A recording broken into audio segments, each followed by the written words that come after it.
ભરૂચના દહેજમાં એક મોટી દુર્ઘટના સર્જાઈ છે.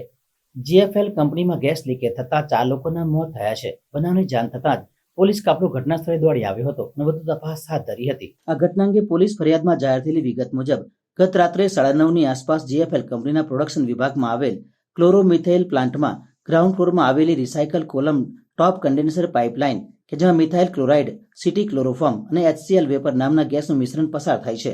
તેમાં 2 ગેસ પાઇપલાઇનમાંથી ગેસ લીકેજ થતાં કંપનીમાં કામ કરતા કર્મચારીઓને ગેસ લાગતા તેઓની પ્રાથમિક સારવાર કંપનીના OHC ખાતે આપી વધુ સારવાર માટે 7X મલ્ટી સ્પેશિયાલિટી હોસ્પિટલ ખાતે લાવેલા હતા, જ્યાં કામદારોને આઈસીયુમાં દાખલ કરેલા હતા.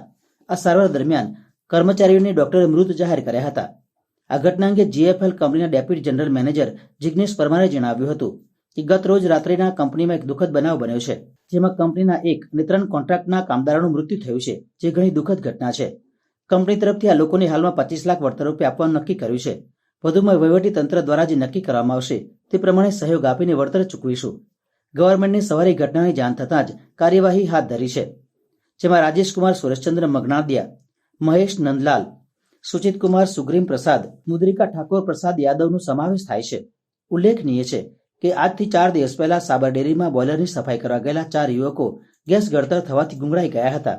આ 4 पैकी एक युवक નું गैस गलता થતા મોત થયું હતું, जिसमें 4 लोगों की मौत हुई है और एडमिनिस्ट्रेशन भी यहाँ पे है। पीएम के लिए यहाँ पे लाया गया है।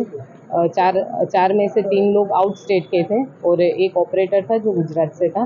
तो उसकी प्रोसेस पूरी चल रही है। कंपनी साथ में है, फैमिली भी साथ में है और हम आगे की प्रोसेस कर रहे हैं। Thank you. કોમ્પિટિશન એમને પૂરું પાડીશું અને કંપની અને મેનેજમેન્ટને આ વાતનું બહુ જ દુઃખ છે અને એ લોકોને પગભર કરવા માટે પૂરેપૂરા પ્રયત્ન કરીએ. સર, આ કયા બ્રાન્ચમાં બનાવ્યો? આ સીએમએસ પ્લાન્ટ અને એની ડિટેલ કોઈ પાઇપમાંથી ગેસ લીકેજ થાય છે, તપાસનું ચાલુ છે.